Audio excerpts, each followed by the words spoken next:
명랑 시사 이승원입니다.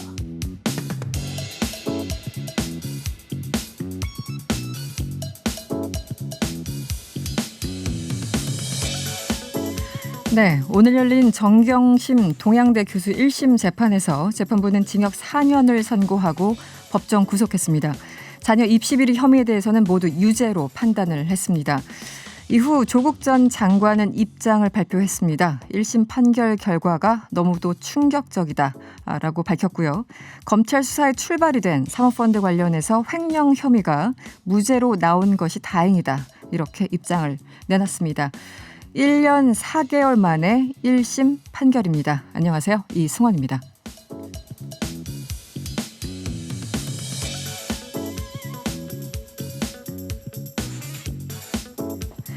네, 오늘 있었던 정경심 교수의 1심 선고, 명랑 인터뷰와 뉴스 로우킥에서 조금 더 자세히 다뤄보도록 하겠습니다. 또 대북 전단 금지법을 둘러싼 논란이 있었죠. 국회 외교통일위원장인 송영길 민주당 의원과 연결해서 자세한 내용 짚어보도록 하겠습니다. 네, 명랑 시사 이승원입니다. 지금부터 시작합니다.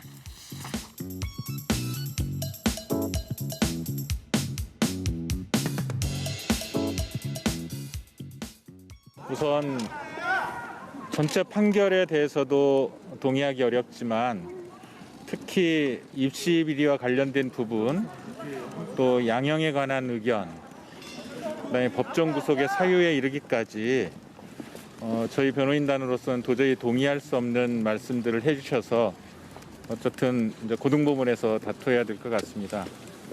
입시 비리 부분은 전부 유죄를 선고했는데 그동안 수사 과정부터 저희들이 싸우고자 했던 예단과 추측, 이런 부분들이 이 법정 선고에서도 선입견과 함께 반복되지 않았나. 그동안 재판 과정 네, 정경심 교수의 변호인이죠. 김칠중 변호사의 목소리 들어보셨습니다. 자녀 입시 비리와 사모펀드 의혹 등으로 재판에 넘겨진 정경심 교수, 징역 4년에 벌금 5억을 선고받고 법정 구속됐습니다. 자세한 내용 짚어보도록 하겠습니다. 양지열 변호사님, 안녕하세요. 네, 안녕하세요. 네, 전반적으로 어떻게 보였습니까? 그 법정 구속까지 됐는데요. 전반적으로 어떻게 평가하십니까? 일단은 1년 4개월 가까이 끌었던 재판에서 굉장히 첨예하게 각 사안별로 혐의들이 다투어졌었는데요. 그렇게 첨예하게 다투어지는 과정들이 무색할 정도로 전반적으로 이제 검찰의 주장이 다 법원에서 받아들여진 그런 상황이죠. 1심이긴 하지만 특히 이제 학사 비리 부분은 말씀하신 것처럼 전부 다 유죄로 인정을 했었는데 그 과정에서 뭐 이 현재 판결의 요지에 들어볼까 할지라도 그러니까 뭐 일부 대학에서 실습을 아예 안 했던 건 아니지만 그 실습 내용이 과장됐다는 부분들, 이런 부분들을 다 유죄로 인정을 했고요. 또 그거를 이제 서류로 대학 입시에 제출을 했었을 때 그런 것들 때문에 그때 당시에 이제 조 전 장관의 정경심 교수의 자녀가 굉장히 뛰어난 학생을 가진 것으로 오인하게 만들었다. 이런 부분들이 어찌 보면 좀 추측이 들어갈 수밖에 없는 부분이거든요. 과연 이런 당시에 입학제도라든가 이런 전반에 비춰봤었을 때 이 부분만이 이제 단죄를 하는 것이 가능한가? 이 부분이 계속 다투어졌는데 어쨌든 1심에서는 이제 검찰의 주장에 손을 들어준 것이죠. 네. 특히 입시 비리 혐의에 대해서 모두 인정을 한 부분이 눈에 띄는데요. 예를 들어 이제 구체적으로 이 부분을 계속 팔로우업을 이제 양 변호사께서 하셨으니까 이 검찰이 뭐 한 30초면 표창장 위조할 수 있다 이렇게 세팅을 한 상태에서 실제 시연을 했고 반면에 또 어떤 측에서는 그렇게 세팅된 상태에서 30초는 앞에서 보이는 건 가능할 수 있지만 실제 해보면 상장 양식이 흐트러진다. 그래서 검찰의 주장을 반박하는 의견도 있었죠. 이 부분 아마 양지열 변호사도 짚어주셨던 것 같은데 어떻습니까? 그런 부분들이 실제 법정에서 완전하게 구형이 안 됐었고요. 나중에 이제 최후 변론 과정에서는, 최후 구형 과정에서는 검찰도 모든 것을 다 완벽하게 우리가 다시 입증해낼 수는 없다라고 했습니다. 그런 것까지 다 입증해야 될 필요가 있는 건 아니다라는 식으로 인정을 했습니다. 다만 그거를 제쳐놓고 보더라도 재판부가 봤었을 때는 충분하게 인정할 만한 자료가 있다라고 봤고요. 가장 결정적인 부분은 아무래도 그 동양대 휴게실에 있었던 PC에서 나온 자료들입니다. 이 부분들이 이제 위법한 증거다, 위법하게 수집한 증거라고도 다퉜지만 그런 부분 받아들이지 않았고요. 그거를 근거로 해서 검찰이 주장하고 있는 이른바 다른 표창장에 있는 부분들 복사해서 만들어냈다라는 것인데요. 그 중에 또 뭐 법원에서 볼 때 강력하게 증거로 제시한 부분들이 일단 동양대에서 수여했던 다른 표창장들과는 양식도 좀 다르고 기재번호도 다르고 중요번호도 뭐 다른 데는 없는 데 있다 이런 거였거든요. 근데 이 부분 역시도 마찬가지로 재판 과정에서 반론이 있었어요. 네네. 이게 무슨 말씀이냐면 반론에 의해서 완전히 뭐 그것이 위조되지 않았다는 것이 입증됐다기보다 반론이 있으면 이런 가능성도 충분히 있다라고 생각할 수 있을 정도의 반론도 있었거든요. 네. 그러니까 이것도 가능하지만 다른 것도 가능성이 있다라고까지 주장이 나오면 완벽하게 그러니까 입증이 됐다. 의심할 여지 없이 이건 유죄다라고 보기 어려울 수도 있었는데 표창장 위조를 비롯해서 모든 사안들에 다 유죄로 인정한 부분들이 좀 이렇게까지 판단이 됐었어야 했나 싶은 그런 상황입니다. 당시 이제 예전에 뭐 언론을 통해서도 그렇고 동양대 관련 교수님이나 뭐 조교들 관계자들 나와서 인터뷰를 하는 걸 보면 당시 표창장의 뭐 양식도 저마다 다르고 그 일련의 번호 이런 것들이 명확하게 정확하게 다 기록 관리돼 있는 건 아니다 이렇게 그 해명하는 혹은 설명하는 그런 주장들이 있었는데 전혀 받아들여지지 않은 거네요 결과적으로. 그렇습니다. 그러니까 의심할 만한 사정들도 있었다라는 거죠. 반론이 가능한 부분도 있고 그런데 이제 보다 구체적인 사정들 그런 것들을 왜 배척을 했는지는 이제 판결문이 나와봐야 알겠지만 이제 유죄로 인정하는 것에 부합하는 것 같은 증거들만을 일단은 취합을 한 것으로 보여요. 네. 이제 또 설명 자료를 보면 뭐 교수들이라든가 아니면 당시 근무를 했던 교직원들 중에서도 다른 얘기들이 있었죠. 뭐 엇갈리는 얘기들 증언들. 중에서, 네. 엇갈리는 얘기들 중에서 이걸 위조를 한 것으로 볼만한 어떤 정황 증거들, 예를 들어서 당시에 뭐 정경식 교수가 근무했을 때 그 대학원 근무 장소에는 그런 문건들을 만들어서 기한문 같은 거, 표창장 같은 것을 만들어서 줄 만한 조교가 없었다든가 이런 얘기들을 그걸 컴퓨터에 사용한 내역들을 보게 되면 주로 이제 정경수 교수가 사용한 것으로 보인다 이런 것들만을 썼고요. 그 밖의 주장들은 또 있었죠. 예를 들어 이제 정경식 교수가 컴퓨터를 잘 다루지 못하기 때문에 뭐 컴맹이다 이런 소리 있었죠. 복잡한 과정들을 할 수 없었다. 이런 부분들을 왜 배척을 했는지는 아직까지 이제 판결문이 나오질 않아서 알 수가 없습니다. 네. 그리고 사모펀드 관련해서도 여러 가지 있었습니다. 유무죄가 좀 엇갈린 부분이 있는데 예를 들어 뭐 2차 전지업체 WFM 관련해서는 미공개 정보를 사전에 취득해서 이익을 봤다.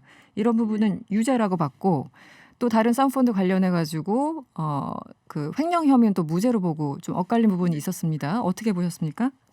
대표적으로 일단 오촌 조카에 대한 1심 재판에서는 정경주 교수가 이 코링크피에 제공했던 자금들 이게 전부 빌려준 돈이라고 봤거든요. 그랬었죠. 그런데 이번 재판부에서는 또 투자라고 봤어요. 네네. 투자라고 보면서도 투자금에서 일부를 돌려받은 거, 수익을 돌려받은 거기 때문에 횡령이라고는 또 보지 않았다라는 그러니까 같은 사실관계를 놓고도 다르게 판단을 좀 다르게 같은 걸 놓고도 판단을 다르게 했고요. 그리고 말씀하신 부분들은 이제 WFM의 미공개 정보라는 부분들 역시도 이게 변호인 측에서는 언론에 공개됐던 정보들이다라는 거고 실제로 수익을 얻은 부분도 사실상 없다라고 주장을 했었는데 그 부분을 받아들이지 않고 이 부분에 있어서는 이제 미공개 정보를 이용한 투자라고 했는데 그런데 이제 사모펀드를 애초에 이 정윤식 교수가 가입하게 된 계기가 민정수석으로 지금 자리에 임명이 되면서 주식을 직접적으로 투자할 수 없었기 때문에 그 자문을 거쳐서 어찌 보면 이제 사모펀드를 샀고 사모펀드 투자한 내역은 다 신고로 공직자 재산 공개를 했단 말이에요. 그럼 그렇게 공직자 재산 공개를 한 것과 또 이번에 유죄로 인정된 것처럼 주식을 직접적으로 투자를 했고 또 뭐 차명으로 투자를 했고 이런 부분들이 좀 정황상 배치되는 부분 있지 않습니까? 그런 부분들에 대해서는 어떻게 과연 설명이 가능할 것인지 아마 이런 부분들도 좀 항소심에서 다퉈지지 않을까 싶습니다. 조금 더 다뤄줘야 되는 부분이 있을 것 같고요. 또 하나는 그렇습니다. 이 자산관리인 김경록 씨와 함께 이제 동양대 사무실 자료를 가지고 나왔었는데 그 부분이 이제 증거 은닉 교사죄 여기 해당되느냐 아니냐 이런 논란이 있었습니다. 그런데 일단 증거 은닉 교사죄로는 처벌할 수 없다고 판단을 했습니다. 설명 좀 해주시죠. 일단 자기 범죄에 관한 증거를 없애는 것은 따로 처벌하지 않습니다. 뭐 인지상정이라고 자기가 죄를 지었다고 해서 그 죄를 감추려고 한다든가 이런 것까지 별도로 처벌을 하게 되면 대부분의 범죄자들을 추가 처벌할 수밖에 없지 않겠습니까? 그래서 그 부분에 대해서는 처벌을 안 하는데 대신에 남을 시켜서 제3자를 시켜서 이 범죄의 증거를 없애게 되면 그 제3자로 하여금 범죄를 저지르게 만든 거잖아요. 네네네. 그래서 이렇게 교사, 그러니까 내가 직접 하는 게 아니라 음. 다른 사람으로 하여금 어떤 범죄를 저지르게 만들면 그 부분은 처벌을 하는데 네. 이 말씀하신 뭐 동양대에서 컴퓨터를 옮기거나 이런 부분들을 보니까 이거는 컴퓨터를 같이 옮겼다라고 본 겁니다. 그렇죠. 네네. 그러니까 그러면 공범이 되는 거죠. 네. 교사를 한 게 아니라 같이 한 거고 그러면 결국에는 이거는 일방적으로 누구를 시킨 게 아니라 자기가 자기 범죄 증거를 없앤 부분이기 때문에 이 부분을 처벌하기는 어렵다라고 봅니다. 그래서 교사죄로 처벌할 수 없다라는 거고. 네네. 이제 즉각적으로 항소 입장을 밝혔습니다. 그 양재 변호사님 보시기에 가장 큰 쟁점, 가장 걸리는 부분이 어떤 부분일까요? 가장 크다기보다 전반적으로 다 다투어야 전반적으로 하지 다. 않을까 싶습니다. 왜냐하면 말씀드린 것처럼 학사비리 같은 경우에는 과연 2010년도에 처음으로 만들어진 어떤 대학 입시 제도를 어떤 식으로 당시 이제 학생들을 선발했느냐, 그리고 선발 과정에서 어떤 걸 학생들이 준비했느냐 이런 부분은 그 어떤 일반적인 그냥 대학 입시를 통째로 놓고 바라보기는 어려운 부분들이 있거든요. 네네. 그런 부분들이 아마 반영이 안 된 것으로 보여요. 그리고 아까 말씀드린 것처럼 첨예하게 1심에서도 다투어졌었는데 왜 하나도 받아들여지지가 않았을까? 네, 반론들이. 다 네. 배척됐을까? 그러면 그 부분들이 이제 판결문에 아마도 그 이유를 설명을 좀 할 것이고요. 그거에 근거를 해서 정기식 교수 측에서는 아마 항소를 하지 않을까 싶습니다. 네. 변호사님 말씀 들으시면서 문자가 왔네요. 9237번님. 고등학생의 표창장과 96만 원의 술 접대. 일반인 생각으로는 잘 모르겠네요. 이런 문자가 왔습니다. 네, 오늘 말씀 고맙습니다. 네, 고맙습니다. 네, 지금까지 양지열 변호사였습니다. 낮은 자세로 바라보며 집중 타격합니다. 뉴스 로우킥. Yoga fire.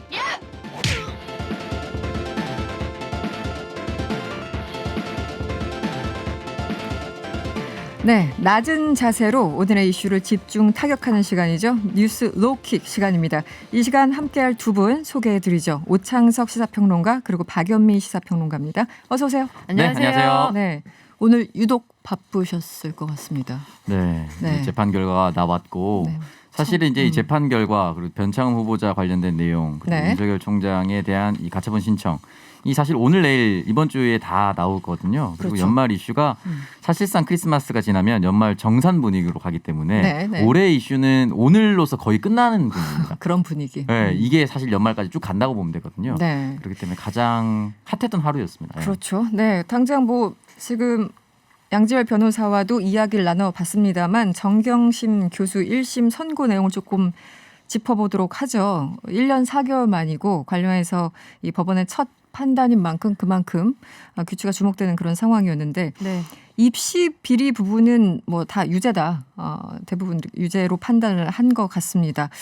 어떻게 보셨습니까, 박연 평론가는? 네, 말씀하신 것처럼 크게 쟁점이 두 가지였어요. 네. 입시 비리 문제하고 사모펀드 관련 의혹이었는데 입시 비리 의혹에 대해서는 거의 다 검찰의 주장이 수용이 됐습니다. 네. 그 서울대 공익인권법센터, 공주대 생명과학연구소, 단대의대연구소, 키스트 분자인식 연구센터 모두 인턴 경력이 허위 경력이다. 네. 이렇게 인정을 했고요. 네. 또 지원자의 점수를 볼 때 표창장 수상 사실을 안 썼으면 아마도 합격하지 못했을 텐데 부산대 입학평가에 업무를 방해한 것으로 인정할 수 있다. 이렇게 결론을 냈거든요. 네네. 해서 입시비리 부분은 상당히 엄중하게 봤구나 이렇게 그런 것 볼 수 같아요. 있고 네. 자본시장법 위반에 대해서는 일부 유죄로 나왔습니다만 거짓 변경 보고 혐의에 대해서는 무죄로 봤는데 전체적으로 사실은 좀 예상할 수 있는 결과였다고 봐요. 왜냐하면 그동안의 수사 과정이나 압수수색 과정이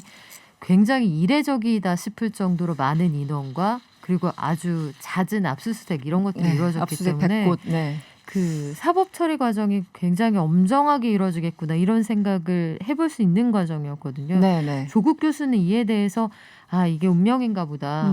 하지만 굴하지 않겠다 이런 입장을 밝혔고 사실 개인적으로 주목하는 건 앞으로의 상황입니다. 지금 일단 최강욱 의원이 오늘 그 선고가 있었는데 네. 죄송합니다. 결심 공판이 있었는데 1월 28일에 이제 선고를 받게 돼요. 네네. 조국 전 법무부 장관 아들의 허위 인턴 증명서 발급 건에 대해서 검찰이 징역 1년을 구형한 상태인데 네. 이게 다음 달 재판에 어떻게 반영될 것인지 오늘의 재판 결과 분명히 영향을 미칠 거라고 그렇죠. 보거든요. 네. 뿐만 아니라 조국 전 장관하고 정경심 교수가 공모를 해서 여기에 그 관련돼 있다고 봤으니까 네. 앞으로 관련된 재판이 전국을 상당히 흔들 가능성이 있어서 아직 1심에 불과하기 때문에 네. 향후에 항소심에서 어떻게 뒤집힐 가능성이 있을지 모르겠습니다만 이게 앞으로의 전국 그리고 국정 지지율 이런 쪽에도 상당한 영향을 미칠 것으로 보입니다. 알겠습니다. 그 오창석 평론가는 어떻게 보셨습니까? 이 표창장 관련 뭐 입시 비리 부분에 대해서. 네. 일단은 이제 7개 관련된 인턴 모두 이제 허위로 판명이 됐고 그중에 이제 서울대 공익인권법, 가수카펠리스 호텔 실습 같은 경우는 조 전 장관과 공모를 또 인정을 해버렸습니다. 네네네. 이 부분에 대해서는 사실은 일단 여기까지는 조 전 장관과 정경심 교수는 도덕적이고 법적인 타격이 이제 불가피해진 상황인 것이죠. 그래서 다시 항소하겠다라고 해서 그 결과를 좀 지켜봐야 될 것 같은데 일단은 이 부분을 바라보면서 지금까지 나온 거에 대해서 이 논란이 커지게 된 이유가 여러 가지가 있었지만 검찰의 인사청문회 도중 저녁 11시가 넘어서 기소를 했었다는 것. 그랬죠. 그리고 네. 그 당시에 있었던 이제 주광덕 의원입니다. 국회에서 아마 면책 특권을 이용하기 위해서 얘기했던 것 같은데 이 정도면 오늘 안으로 기소가 될 것이다. 라고 얘기했었던 점. 네네네. 그리고 처음에 이걸 신빙성을 얻게 만든 것이 동양대 최성해 교수의 교육자적 양심. 그랬었죠. 근데 본인은 사실 허위 학력이었죠. 제대로 된 학력이 하나도 없었습니다. 네. 그러니까 이런 것들이 만약에 이 내용으로 그런 것들이 없었다라고 했을 경우에 이렇게까지 논란이 될 수 있었을까라는 생각이 좀 들고 지금 보면 어떤 내용이 있냐면 네. 최성해 총장이 피고인에게 1차 표창장을 발급하거나 재발급 승낙한 적이 없고 동양대의 직원 또는 조교들도 비슷한 취지로 진술한 점이라고. 그러니까 진술에 의지했다라는 것이죠. 법원의 판단이. 그렇다면 반대로 정경심 교수는 하지 않았다라고 꾸준히 진술을 했을 거잖아요. 네네. 근데 반대 여기에 의견도 대해서 있었죠. 뭐 네. 죄를 뉘우치지 않는다라고 하거나 네. 본인의 죄를 인정하지 않는다라는 문구도 또 법원이 나왔습니다. 그러니까 이게 팽팽하게 진술로서 붙었을 때 어떻게 증거를 가지고 증거 재판주의에 임할 것인가를 따져봐야 되는데 진술에 의존했다는 것. 그리고 교육자적 양심이라고 얘기했었던 그 사람이 모든 학력이 허위인데 그 사람의 진술은 일관되게 믿어주고 네. 정경심 교수는 일관되게 믿어주지 않는다는 점. 그러니까 이런 부분에 있어서는 저는 당연히 항소를 할 수밖에 없는 상황이라고 볼 것이고요. 일단 앞으로 글쎄 어떤 느낌인지 모르겠지만 만약에 정확하게 증명이 된다라고 했을 경우에는 이 비난을 면키는 어려울 것이나 만약에 끝까지 증거가 나오지 않는다고 했을 경우에는 감정에 치우친 판단이다라는 이야기도 들을 수가 있고요. 만약에 이런 감정의 판단으로 치우친다면 앞으로 누가 공직자를 할 수가 있을까? 네. 조 전 장관은 법무부 장관이 되기 위해서 인사청문회에 임했는데 자신의 부인과 자신의 딸의 인생이 거의 송두리째 공개가 됐습니다. 전 국민에게. 그렇기 때문에 이 부분에 있어서 어떻게 인사청문회를 앞으로 꾸려나갈지에 대해서 사실은 영원히 현 정권이 유지되지 않고요. 진보와 보수가 왔다 갔다 할 수도 있습니다. 네네. 그러니까 이렇게 공격에 신나서 열을 올리는 야권이라든지 언론이라든지 이런 사람들이 앞으로 이렇게 현미경 검증을 하게 될 경우에 과연 공직자에서 가장 중요한 것이 업무 능력인 것인가 네네. 가족 관리인 것인가 네. 이거 좀 모호해지겠죠. 뭔가 작심하고 판결한 듯한 느낌이 분명히 들긴 드는데 어쨌든 그 조국 전 장관 입장에서는 항소 의사를 직접적으로 밝혔고 뭐 일부 무죄 나온 것에 대해서 그나마 좀 다행이다 이런 입장을 밝혔어요. 네, 지금 페이스북에 이제 바로 입장을 밝혔는데 아주 착잡한 심경을 밝혔습니다. 네. 무거운 형이 내려진 거죠. 사실 징역 4년 실형에 벌금 5억 원의 추징금도 별도로 나왔고 법정 구속이 됐단 말이죠.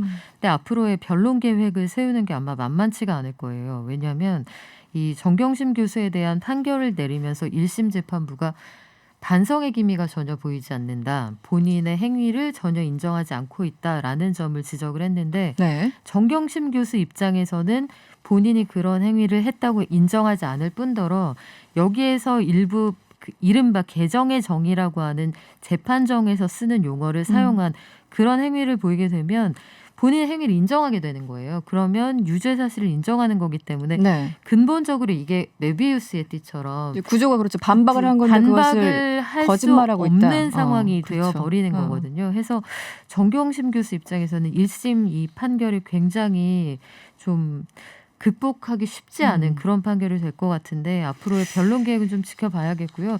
일단 1월에 나올 최강욱 의원의 그 재판 결과 이런 것도 좀 주의해서 봐야 할 것 같습니다. 알겠습니다. 다음 이슈로 넘어가 볼까요? 오늘 있었던 변창흠 국토교통부 장관 후보자 인사청문회가 지금도 아마 진행되고 있을 것 같은데요. 일단 현장 목소리 잠시 들어보시겠습니다. 제 발언으로 인해 마음의 상처를 입으신 모든 분들께 진심으로 사죄드립니다.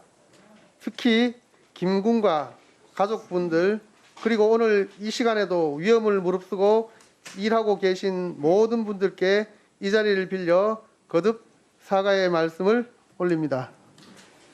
사망한 희생자 김군 유가족이 찾아가가지고 정말 진심 어린 사과부터 하고 청문회 오는 게 맞습니다. 그냥 그 공당에서 그 시의원한테 가서 형식적으로 그 인사하고 하는 것은 맞지 않다고 저는 생각하고요. 내로남불형 인간들이 세상을 어지럽히는 이 시대에 변창흠 후보마저 국무위원이 된다는 것은 인간으로서의 양심, 대한민국 국민으로서의 자부심, 국민에 대한 최소한의 예의도 아니라고 생각합니다.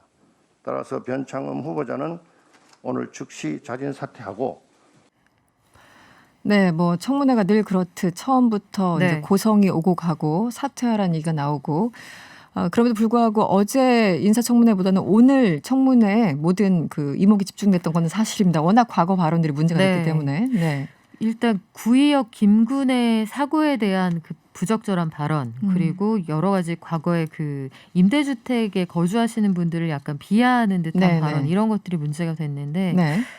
그것도 그렇지만 사실 그 세금을 상습적으로 체납했다 이런 부분은 분명히 비판받을 소지가 있는 거죠. 차량 그리고 압수 이런 게 굉장히 여러 번. 차량 압류가 10차례인데 네. 그리고 또 이 허위 증언 논란이 나왔어요. 차 압류가 10번인데 세금이나 과태료를 체납한 사실이 없다고 국회에 서면 질의 답변서를 제출한 사실이 있거든요. 네. 그렇다면 아예 그 부분에 대해서 전혀 신경을 쓰지 않고 몰랐거나 아니면 그냥 세금을 좀 늦게 내도 되지 않는가 약간 도덕적인 기준이 좀 느슨했던 게 아닌가 이런 부분을 지적받을 수 있는데 네. 저는 변창흠 후보자를 너무 일찍 너무 빠르게 현장에 투입했다 이런 생각이 들었어요. 이분의 이야기들을 좀 파서 보면 대통령과 동석한 자리에서 임대주택, 견본주택을 보고 오잖아요. 네. 그러니까 임명되기 이전에 내정자 신분의 후보자와 함께 대통령이 동행하는 거는 사실 굉장히 좀 조심스러운 일이거든요. 해서 네.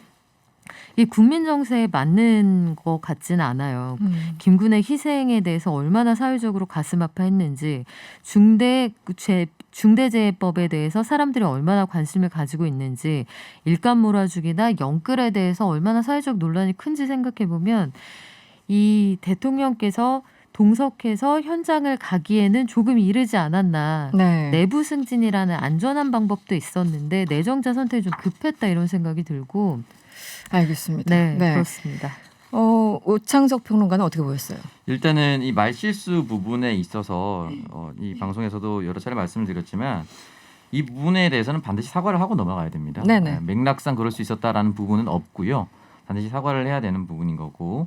다만 이제 야당 의원들이 이제 질의를 하는 과정에서 김용균 씨라든지 구역 김군이라든지 중대재해기업법이라든지 또는 공정경제 3법 이런 걸 두루두루 봤을 때 과연 변창흠 후보자를 공격할 만큼 야당은 이 법안 발의에 그리고 통과에 얼마나 도움을 줬는가.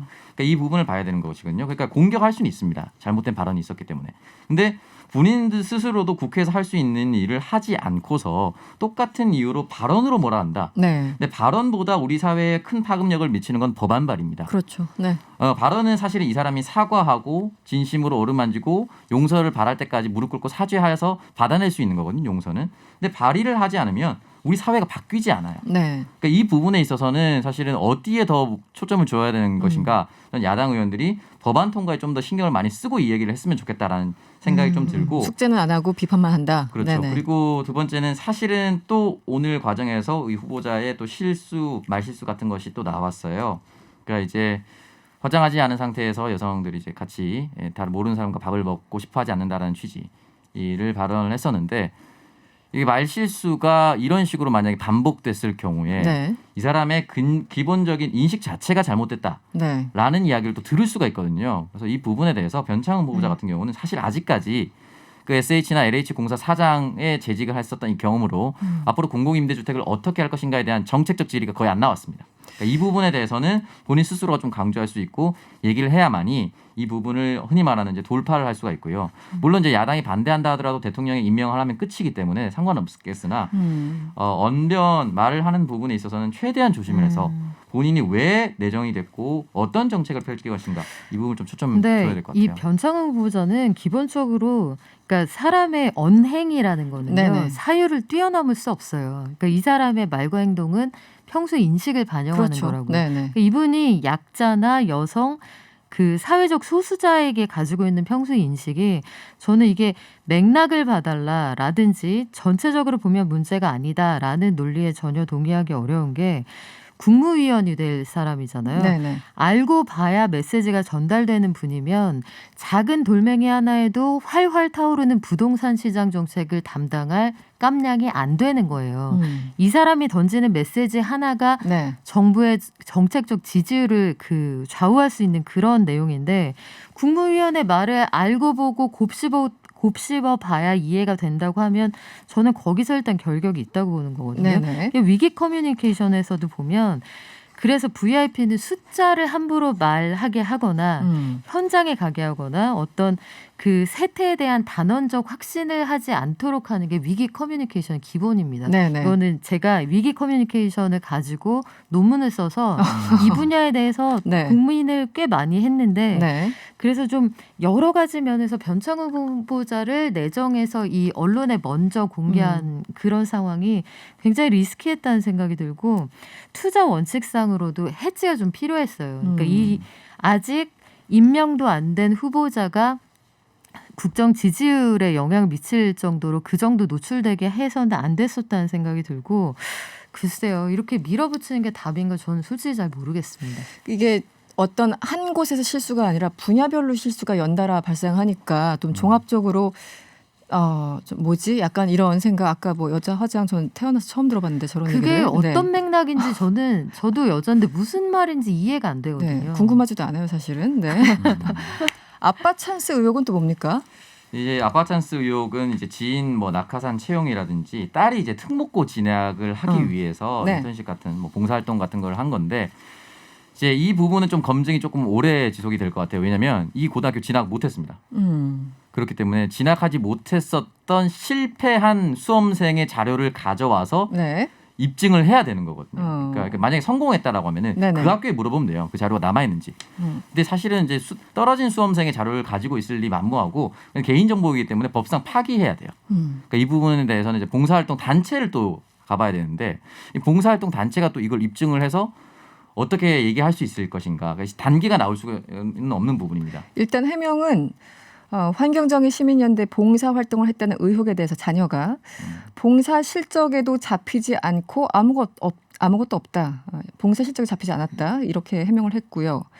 딸이 지원서 초안에만 쓰고 실제로는 학업 계획서에 쓰지도 않았다. 그러니까 실적도 안 잡혔고 쓰지도 않았다. 뭐 이렇게 해명을 한 것 같아요. 일단은 네, 워딩 그래서 그렇게 이제 소개가 되고 있습니다. 결국은 제출하지 않았다라는 것이 이제 핵심인 것인데 네. 이 부분에 대해서는 아마도 내부자가 아마 얘기하지 않고서는 알 수가 있는 부분이 아니거든요. 왜냐하면 제출하지도 않고 탈락한 수험생의 자료는 그 봉사활동 단체에 관련된 사람만이 알 가능성이 높죠. 네네. 그렇기 때문에 이 부분에 대해서 어떻게 증명을 할 것인가를 좀 찾아봐야 될 것 같은데 네. 일단 이 부분도 충분히 후보자가 소명을 하긴 해야 됩니다. 알겠습니다. 오늘은 여기서 마무리를 해야 되겠습니다.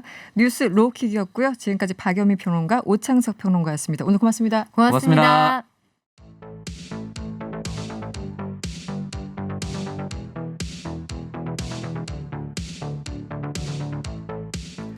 네, 얼마 전 청와대 국민청원 게시판에는 해맞이객의 동해안 방문을 막아달라 이런 글이 올라왔었죠.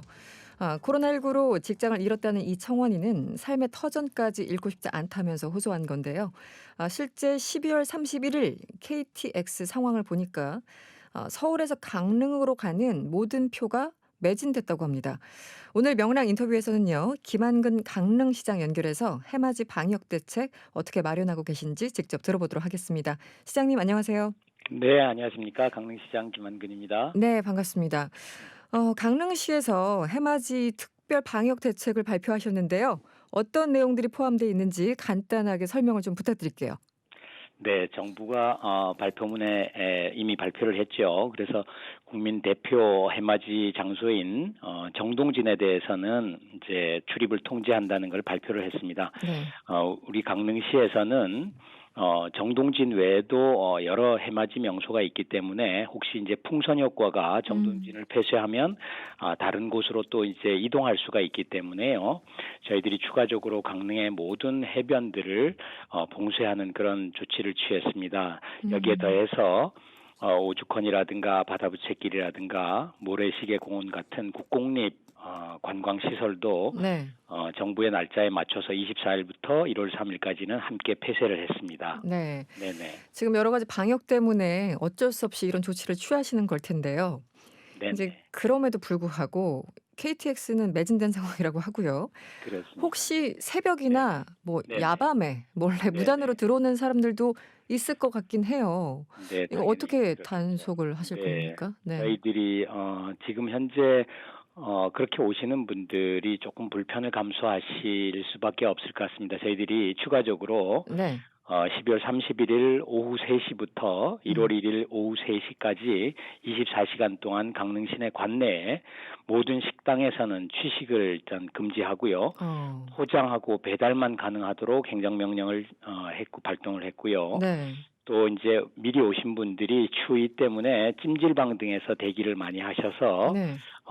저희들이 2차에 걸쳐서 크리스마스 연휴 기간하고 그다음에 31일부터 1월 2일까지 3일간 찜질방이나 목욕장 또 사우나 시설에 대해서는 일시 가동 중단을 명령을 했습니다. 네, 우리 강릉의 수많은 소상공인들의 희생을 네. 감안을 해주셔서 이번 연휴 기간에는 방문을 좀 자제해 주시면 감사하겠습니다. 생각보다 강력히 하시네요. 제가 혹시 이 바닷가 카페나 식당에서 일출 즐기는 사람도 있을 것이다 이런 질문을 드리려고 했는데 네네. 이미 답을 해주셨네요. 12월 31일 오후 3시부터 그 다음 날 그러니까 1월 1일 3시까지 아예 카페나 식당에서 밥을 먹는다던가 커피를 마시는 것 자체가 안 되는군요. 네네. 포장 배달만 포장. 가능하고요. 네네네. 대단하네요. 그래서 이제 저희들이 취지는 50% 이제 객실 예약을 했지 않습니까? 네. 정부가 했는데 네. 그것까지는 저희들이 완전하게 이제 제한할 수는 없고요. 포장 배달을 해서 각각의 객실에서 드시거나 아니면은 굳이 오시는 분들 있으시거든요. 그런 네네. 분들은 차 안에서 네. 드실 수밖에 없다는 것을 좀 이렇게 말씀을 송구하지만 드리고 저희들이 최근에 이제 강릉에서 대규모 확진이 발생했기 때문에 네네.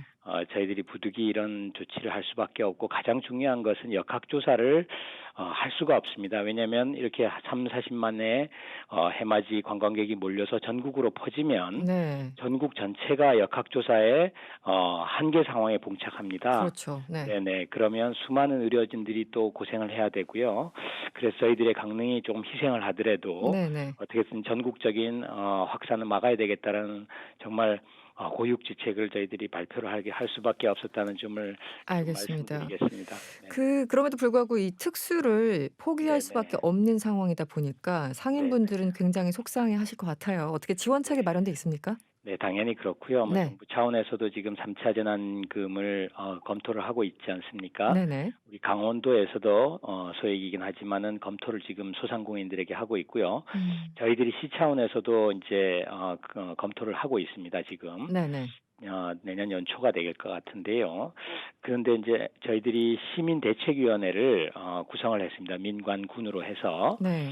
그래서 저희들이 이미 이제 시민성금을 최근 일주일 사이에 한 3억 원 정도를 저희들이 했어요. 네. 모금이 됐습니다. 벌써 시민주도죠. 그래서 우선 5일간 그 막대한 영업 타격을 입는 목욕장업에 네. 대해서는 오늘 중에 이제 회의를 해서 이분들께 지원 대책을 시민대책위원회에서 하고 시 차원에서도 적극 검토를 하는 그런 방안을 지금 강구하고 있습니다. 네. 일단 강릉 어디든 네네. 관광지로 우리가 기억하고 있던 그 모든 곳은 그냥 못 간다 이렇게 생각을 하면 되는 거군요. 네, 뭐 네. 강릉이 이제 해변이 전체 70km이기 때문에 70km. 다 이렇게 봉쇄할 수는 없죠. 그런데 네. 저희들이 이제 해변에서 네. 도로에서 좀 쉽게 진입할 수 있는 해변이라든가 여기는 다 폴리스 라인을 유도선을 칠 거고요. 차단선을. 네. 또 그다음에 이제 유명한 정동진이나 경포해변은 아예 차단벽을 설치를 할 것 같습니다. 그래서 네. 설치하게 되고 약 한 500명의 민과 또 관이 합쳐서 네네. 저희들이 통제를 하게 될 거고요. 그렇군요. 주차장도 폐쇄가 됩니다. 그러니까 네네. 주차장의 주차 자체가 불가능하고요. 네. 또 하나는 도로에 이렇게 갓길에 주정차를 하는 것 자체가 네네. 허용이 되지 않습니다. 바로 과태료가 부과가 될 거고요. 네. 그다음에 견인이 이루어집니다. 그러니까 이번에는 어. 정말 간곡하게 호소를 드리는데 좀 자제를 해주시기를 하고 또 네. 저희들이 고속도로에서 나오면 바로 이렇게 바닷가로 진입하는 곳곳의 공간에서 이런 상황을 정황을 말씀을 드리고 네네. 회차를 좀 유도를 할 생각입니다. 네네. 그러니까 와서 잠시 주차할 공간도 없으니까 제발 오지 마시라 이게 이제 메시지인 것 같고요. 그나저나 저도 이제 강릉 굉장히 좋아하는데요. 네네. 이 매년 해돋이 보기 위해서 강릉 찾는 이 관광객들 어느 정도나 됐었나요? 저희들이 강릉만 해도 한 30만 가까이 되고요. 또 속초부터 시작해서 유명 추암 해변이라든가 유명 해돋이 명소는 네네. 합치면 한 50만 명 가까운 분들이 찾고 계십니다. 네, 그래서 그렇군요. 저희들이 동해안 전체가 지금 해돋이 축제를 다 취소를 한 상태이고요. 네. 네, 그래서 동해안권에 지금 동해라든가 우리 강릉 같은 경우에도 좀 강력한 조치를 지금 취하고 있고요. 그래서 올해는 조금 이렇게 자제를 부탁을 드리는 상황입니다. 네.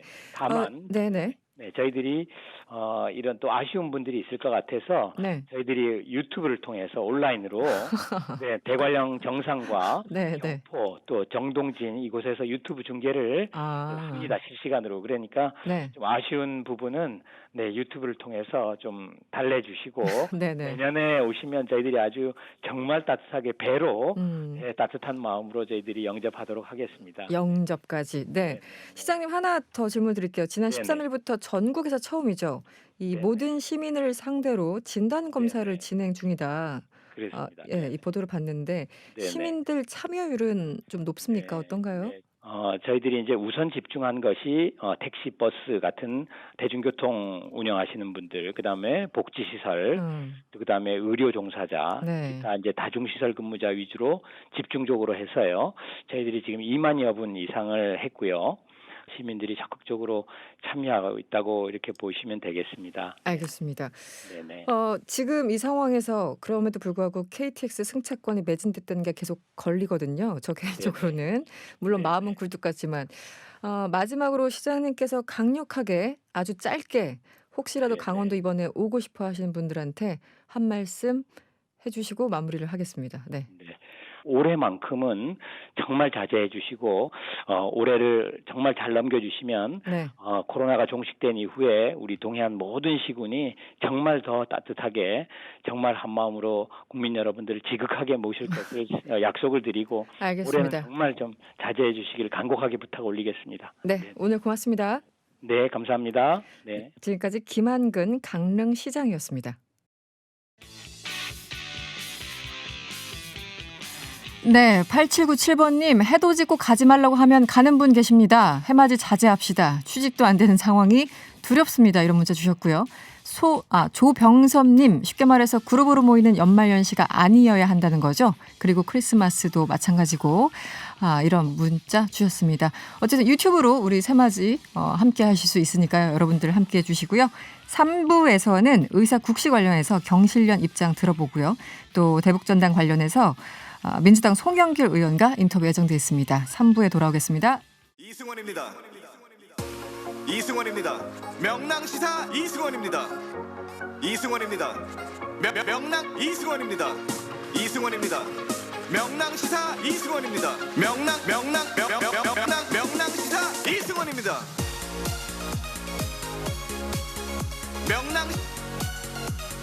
명랑시사 이승원입니다. 명랑 이승원입니다. 명랑시사 이승원입니다. 네, 명랑시사 이승원입니다. 3부 문을 열었습니다. 잠시 전해드릴 내용이 있습니다. 조사 전문기관인 한국리서치에서 TBS 청취자를 모시고 좌담회를 진행합니다. 사전 질문을 통해서 조건에 부합하는 분들을 모집하고 있는데요. 명랑시사 청취자분들 가운데서 참여를 원하시는 분은 50원의 유료 문자 샵 0951 이 번호로 신청해 주시면 됩니다. 샵 0951번이요. 소정의 사례금도 지급된다고 하니까요. 관심 있는 분들의 많은 참여 기다리겠습니다. 참여 많이 하셔서요. 명랑시사에 대해서도 좋은 얘기 많이 해주세요.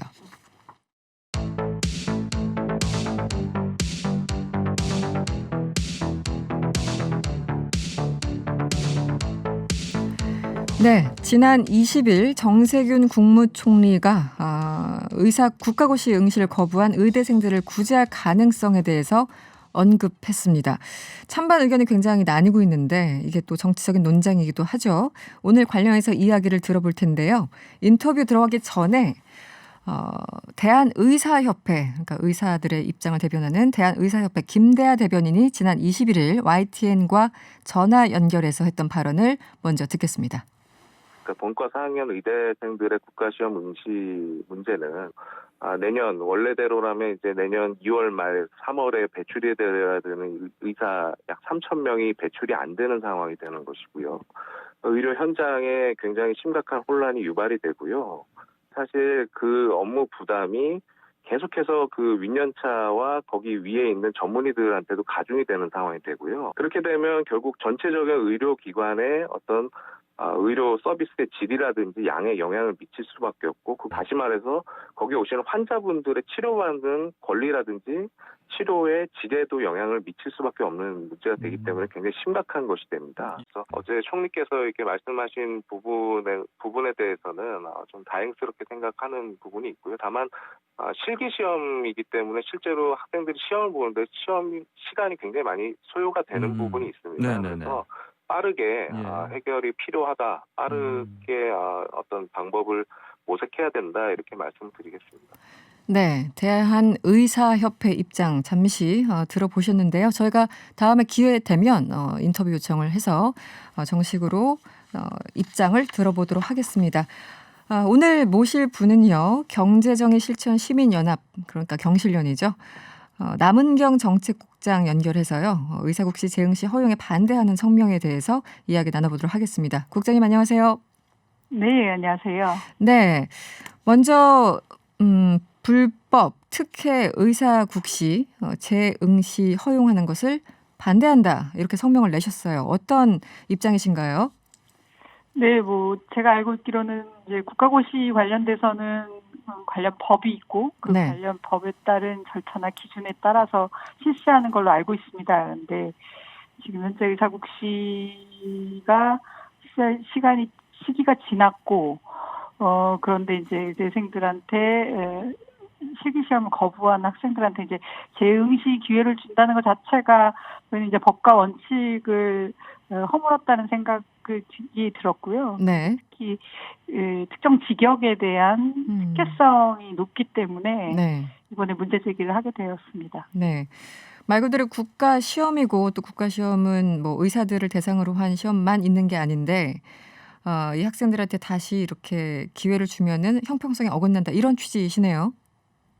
네, 그렇습니다. 그래서 그간에 국가 시험 관련돼서는 불가항력적 사항이 아니라면 이제 재응시 같은 것이 일반적으로 이루어졌던 건 아니라고 알고 있고 아예 재시험 사례가 없었던 것은 아니었지만 특히 이제 이번에 의대생들의 재응시 관련돼서는 이제 그 발단이 어디였느냐를 좀 짚어볼 필요가 있을 것 같습니다. 그런데 이번에 응시 거부를 했던 이유가 정부가 그 의료 인력을 늘리려고 하는 정책에 반대해서 스스로 이제 시험을 거부한 것이기 때문에 두 차례나 과연 불가항력적 사안이었나 우리가 다시 재검토해봐야 되는 사안인가에 대해서는 의문이 들고 있습니다. 당시 이제 여론이 굉장히 좋지 않았죠. 사실은 이제 분노에 가까운 반응들이 있었습니다. 9288번님 벌써 문자 주셨어요. 절대 반대합니다. 땡깡 수준의 이익 주장입니다. 이런 의견 주셨고요. 5637번님 본인들의 의지로 시험을 안 봐놓고 지금 다시 응시에게 해달라. 절대 제 시험은 아닌 것 같아요. 이런 입장들. 1278번님 처음부터 환자를 볼모로 해서 국시 거부했지 않습니까? 이런 의견도 함께 주셨습니다. 그런데 또 한편에서는 뭐 이런 비교를 하세요.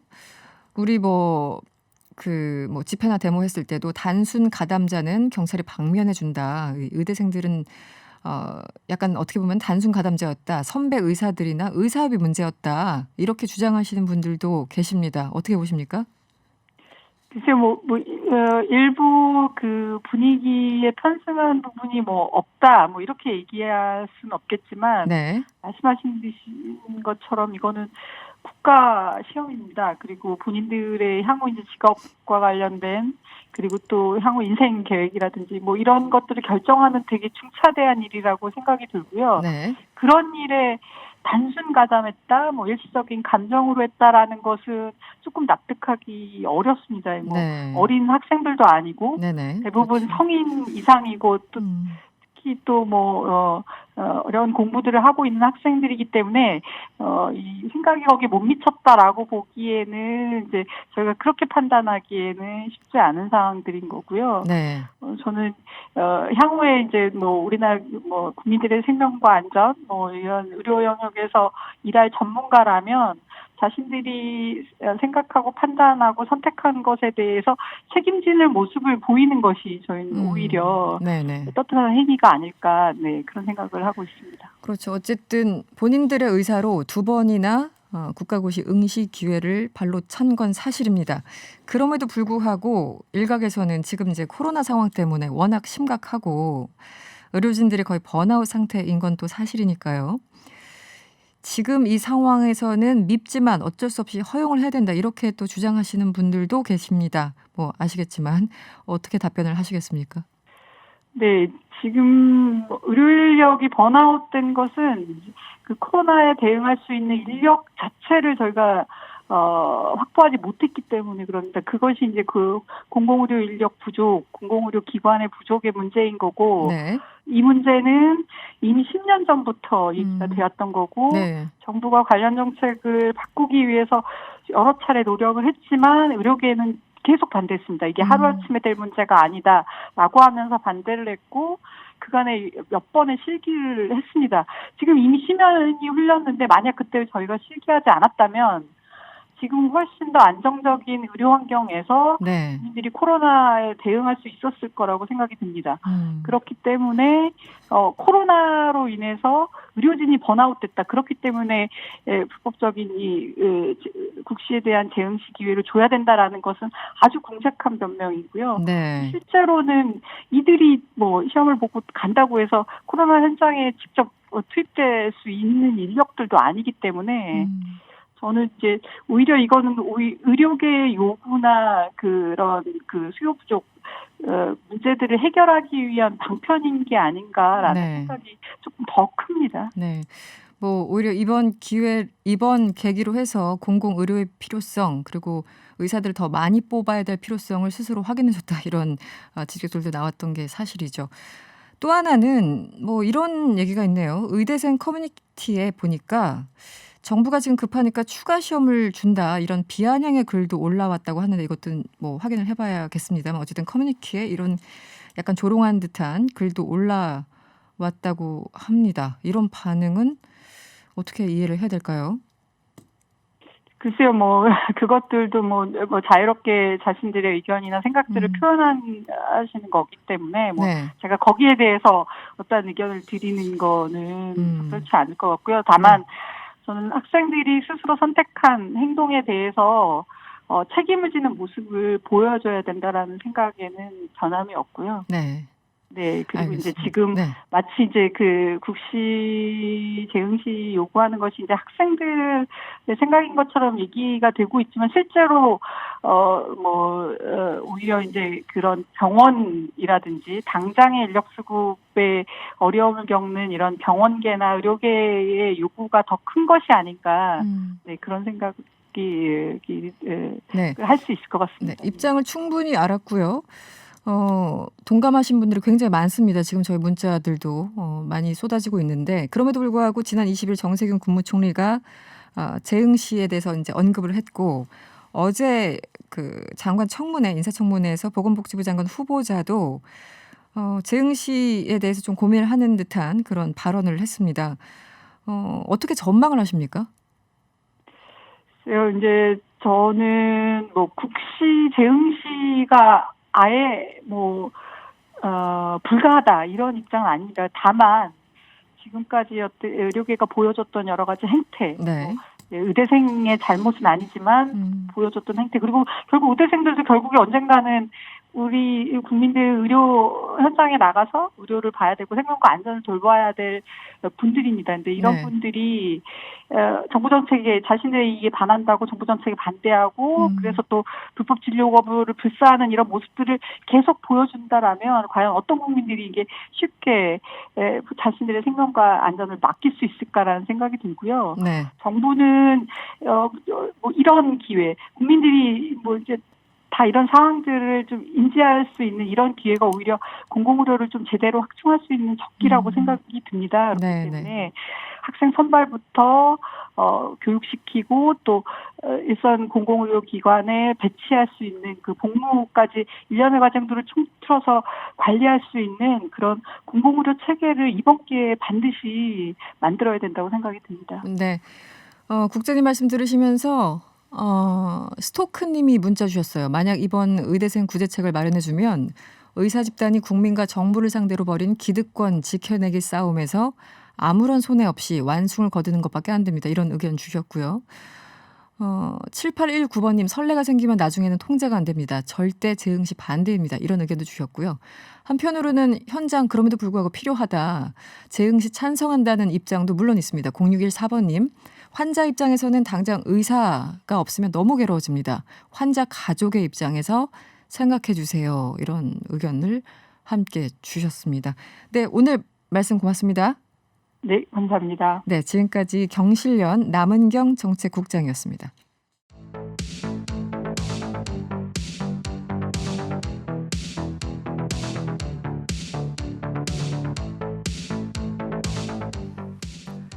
네, 어제 국무회의에서 통과된 대북전단 금지법. 내년 3월부터 시행될 예정인데요. 미국 의회에 이어서 국무부까지 이 법에 대해서 부정적인 입장을 내놓고 있습니다. 국제사회 비판도 이어지고 있는데요. 오늘 명랑 인터뷰에서는 국회 외교통일위원장을 맡고 계신 송영길 더불어민주당 의원 연결해서 자세한 내용 들어보도록 하겠습니다. 의원님 안녕하세요. 네, 안녕하십니까? 네. 대북전단 금지법이라고 보통 부르죠. 이 남북관계 발전법 개정안이 통과가 된 건데요. 기본적으로 취지를 좀 설명해 주시면 어떻습니까? 대북 전단이라는 게 이제 상대방을 체제를 비방하는 그런 내용의 전단 아니겠습니까? 네네. 아시다시피 박정희 정부 때 7.4 남북 공동성명, 노태우 정부 때 남북 기본 합의서, 그리고 6.15 선언부터 시작해서 최근 4.27 판문점 선언에 이르기까지 네. 모두 단골로 들어간 조항이 상호 체제 인정 비방 금지, 네. 그다음에 전단 살포 금지입니다. 네네. 그런데 지금까지 이제 그런 약속을 지켜야 되는데 우리 쪽에서 일부 시민 단체가 이제 일부 탈북자들 단체가 이런 전단을 배포해서 남북 간의 긴장이 강화된 거 아니겠습니까? 네. 남북 관계 발전에 도움이 안 된다고 봐서 아주 제한된 규모의 전단 살포를 금지시키는 법안을 통과시킨 겁니다. 그런데 지금 뭐 미국에서도 뭐 이 법안에 대해서 관심을 갖고 있고요. 빠지지 않는 얘기죠. 표현의 자유 침해 여부. 그래서 우리 정부도 열심히 설명을 하고 있습니다. 강경화 외교부 장관은 최근에 CNN 인터뷰에서 표현의 자유는 너무나 중요한 인권이지만 절대적인 것은 아니다. 주민의 안전과 분단국가 특수성을 인정해야 된다 이런 취지로 이제 설명을 했는데요. 다른 나라들을 설득할 수 있을까요? 어떻습니까? 네, 당연히 설득이 되는 거죠. 그리고 이곳에 관해서는 네. 설명을 들어보면 다 이해가 될 수 있는 문제입니다. 네, 모든 게 자유가 제한되지 않을 수 있는 자유가 있습니까? 그런 주민들의 생명권과 그들의 재산권이 침해받는데 표현의 자유를 마음대로 보장해요. 그것도 탈북자 한 사람 한 일개 단체의 그 표현의 자유 보장을 위해서 110만이 넘는 접경적 주민들의 네. 생명과 재산의 침해를 시키는 걸 방치한다는 것은 있을 수가 없고 더구나 우리 남북 관계는 현재 법률적으로 전쟁 상태입니다. 휴전협정이라는 것은 단지 전쟁을 잠시 멈추고 있는 것인데 그만큼 아주 이제 조심스럽게 관리해야 될 상황 아니겠어요. 근데 거기 접경 지역에서 더구나 북한 체제는 그 지도자를 중심으로 확 뭉쳐 있고 거의 뭐 신성시하는 그러한 좀 특수 체제 아니겠습니까? 근데 거기다가 뭐 김정은은 뭐 인간 백정이다 뭐 화형식하는 사진에다가 뭐 이게 나체 비슷한 사진을 이설주 사진을 이렇게 페이크로 만들어 가지고 뿌리고 이러면 상당히 문제가 되겠죠. 그래서 제가 항상 강조하는 게 북한을 그렇게 악마화시키고 비이성적인 존재로 비난하는 보수 단체들이 왜 북한이 합리적으로 행동할 거라고 생각하고 이렇게 함부로 유인물을 뿌리냐고요. 진짜 그들이 말하는 대로 비이성적인데 만약에 진짜 사고를 치면 어떨 것 같습니까? 네, 이 문제는 사실 이 접경 지역 주민들이 오랫동안 원했던 바이기도 하죠. 안전상의 문제 때문에. 그런데 또 이런 지적이 있는 것 같아요. 중국이나 제3국을 통해서 들어가는 정보까지 차단하게 되는 게 문제 아니냐 이랬더니 지금 통일부에서는 아니다. 제3국에서 살포 행위는 그 해당 국가의 법규가 우선적으로 적용될 것이다. 이렇게 반박하고 있습니다. 실제는 어떻습니까? 당연히 그렇죠. 중국의 법규가 적용되겠죠. 우리가 무슨 상관이겠습니까? 그것은 뭐 전혀 이 법이 예정하고 있는 것도 아니고 단지 단순히 제3국을 경유하는 경우로 포함되어 있는데 그것은 3국에서 직접 살포하는 것을 규정한 게 아니고 기계적으로 바람을 타고 가든지 이렇게 하는 것을 의미할 수가 있고 이 규정이 들어간 이유도 남북 교류 협력에 관한 법률에 그 규정이 들어있기 때문에 법 체계상 넣은 것에 불과하다 이렇게 말씀드리겠습니다. 네. 그런가 하면 유엔의 이 킨타나 북한 인권특별보고관은 최대 3년 징역 형량이 지나치다 이렇게 또 비판을 했더라고요. 이 부분은 어떻게 보십니까? 오히려 3년 이상이면 그러겠지만 이하니까 그 이하는 하한선이 없는 것이고 3천만 원 이하로 돼 있는 거고 이것은 남북 교류 협력에 관한 법률 제27조 정부의 승인을 받지 않고 물품 등을 반출하거나 반입한 행위에 적용되는 것과 동일한 형량입니다. 그래서 예를 들어서 돈 같은 거를 달러를 집어넣어 가지고 뿌리면 북에다 뿌리면 그게 남북 교류 협력에 관한 법률로 정부 승인을 받지 않고 뿌리는 물품이 될 수 있지 않겠어요. 동일한 적용이 될 수 있습니다. 그리고 그렇게 국가보안법을 강조하는 이 보수 세력이 북한에다가 돈을 뿌리는 것을 어떻게 평가하겠어요? 이런 것도 적절치가 않고 그래서 이 조항은 오히려 하한선이 있다면 그렇게 비판할 수 있지만 상한선이기 때문에 기소유예도 되는 것이고 얼마든지 경미한 사안은 선고유예도 되는 것이고 이렇게 볼 수 있습니다. 그런데 이게 우리 언론의 어떤 질문 때문이었는지 미국 국무부도요. 이 대북전단 금지법에 대해서 북한으로의 정보 유입이 지속되어야 된다 이렇게 공식 입장을 내놨다고 합니다. 어쨌든 다른 나라 특정 국가의 법안에 대해서 국무부가 이렇게 입장을 밝히는 거는 뭐 일상적인 일은 아닌데 어떻게 보셨습니까? 아니 국무부로서는 당연히 할 말 한 거 아니겠습니까? 이것도 저도 100% 미국 국무부 말에 동의합니다. 그러니까 하도 미국 국무부에서도 스티브 비건 부장관이 왔을 때도 우리 최종건 차관이 설명을 잘 드렸고 거기도 이제 이 시민단체의 영향을 받은 일부 국회의원들이 국무부에 막 이야기를 하면 국무부도 원칙적인 입장을 밝힌 거죠. 근데 이런 입장을 밝힌 것을 마치 우리 정부 지금 법에 대해서 무슨 비판적인 것으로 확대 해석하고 언론을 그렇게 프레임을 만든 것은 저는 지나친 것이다 이렇게 봅니다. 아니, 그렇게 저는 오히려 북한으로 정보가 유입되는 것을 보장하기 위해서도 이 법은 필요하다고 저는 주장하고 있습니다. 왜냐하면 제 말이 아니라 많은 탈북자들이 이런 이야기를 해요. 네. 3만 3천 명의 우리나라에 살고 있는 탈북자들이 대부분이 이 북쪽에다 송금을 합니다. 네네. 중국인 보호권을 통해서 예를 들어 $1,000를 평양에 사는데 엄마한테 아니 네. 무슨 친척한테 보낸다 그러면 네. 그거를 핸드폰으로 찍어서 보내줘요. 동영상을 돈 네. 받았다. 그리고 거기서 30% 이렇게 수수료를 떼고 가져간다고요. 네. 엄격히 말하면 이것도 다 법 위반이죠. 그러나 이것은 그냥 묵시적으로 방치되고 있는 거죠. 네네. 북한 사회 변화 발전에 도움이 된다고 보는 면이 있기 때문에. 네. 그런데 이렇게 일부 탈북 단체가 휴전선에서 이렇게 김정은을 이렇게 노골적으로 비판하고 정권 타도를 선동하는 정치적인 문건들을 배포하면 네. 이런 정상적인 한류 USB라든지 이런 정상적 정보 유입들이 다 차단되고 엄격하게 단속이 된다는 것입니다. 네. 그래서 대부분 탈북자들은 반대해요. 우리 이 법에 찬성을 합니다. 잘 만들었다고. 네, 저는 오히려. 네. 고맙다는 이야기를 많이 들었습니다. 네. 탈북자들로부터. 네. 알겠습니다. 의원님 그 또 하나 약간 다른 결의 질문인데 사실은 이제 대북 전단에 대해서 문제 제기를 하셨던 분들은 네. 그게 물리적으로 실제 넘어가지도 않고 네. 일부 탈북 단체들이 오히려 덤벌이로 악용한다 이런 지적도 그동안 나왔었잖아요. 그렇습니다. 그 부분은 어떻게 보십니까? 청문회에서 네. 확인이 됐는데 네네. 전수미 변호사가 증언을 했습니다만 그랬죠. 네. 탈북 단체들이 그 돈을 받아가지고 그걸로 뭐 룸사롱에서 소비를 하는 그런 행위도 있었고 네. 이 돈을 후원금을 많이 받는데 그 지출 내역이 투명하지가 않습니다. 네네. 아니 그리고 이민복 씨인가요? 원래 최초의 이 박상학이라는 분에게 이런 풍선 날리기를 가르쳤던 네네. 원조라 그럽니다. 그분도 비판을 합니다. 왜 그렇게 공개적으로 자극을 해서 그걸 보내느냐. 네.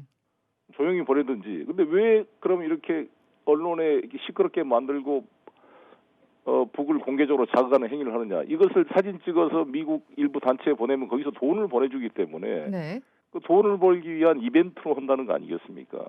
그리고 그것이 과연 얼마나 북의 정보 유입에 도움이 되겠는가. 네. 그래서 오히려 저는 미국의 일부 의원님들이나 인권단체가 걱정하는 중국을 통한 자유로운 정보의 유입을 오히려 차단하는 역효과가 나타난다. 네. 이러한 이 휴전선 군사분계선에서 이러한 이 전단 살포행위는 그래서 저는 오히려 필요하다 보고 일부 의원님들이 걱정하는 것은 문제가 아니다. 그래서 제가 미국 의원들한테 다 편지도 보냈고요. 아 그러셨습니까? 예. 네네. 그다음에 이제 이번에 제가 38로스라고 하는 미국의 전문 네네. 유명하죠. 잡지에 네. 제가 기사를 반박 글을 실었습니다. 아. 그래서 그 기사를 지금 미국 하원 의원들 보좌관 의원들에게 다 전달하고 있습니다. 네. 많이 이해가 됐다는 분들이 많습니다. 네. 알겠습니다. 의원님 오늘은 여기까지 들어야 되겠네요. 네. 고맙습니다. 감사합니다. 네, 지금까지 송영길 민주당 의원이었습니다.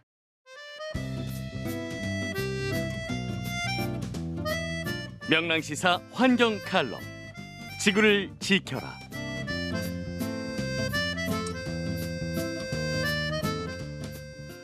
안녕하세요. 쓰레기센터 대표 이동학입니다.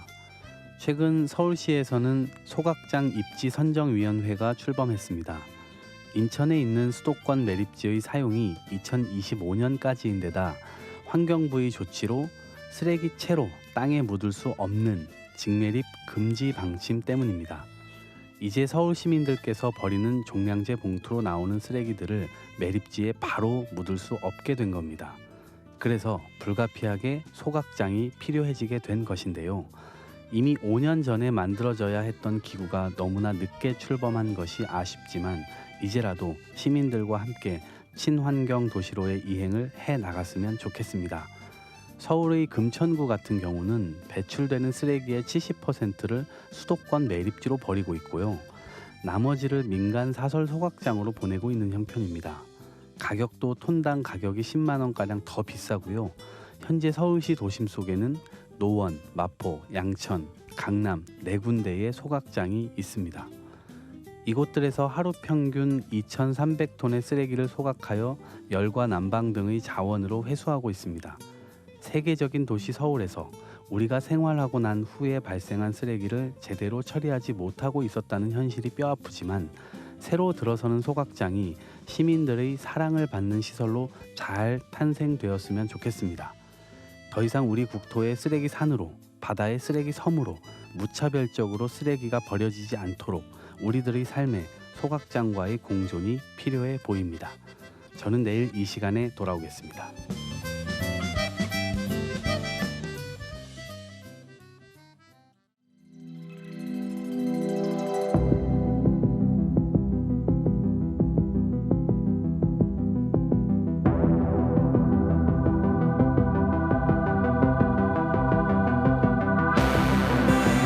네, 이론의 실전까지 겸비한 범죄 사건계 베테랑 두 분과 함께하는 시간입니다.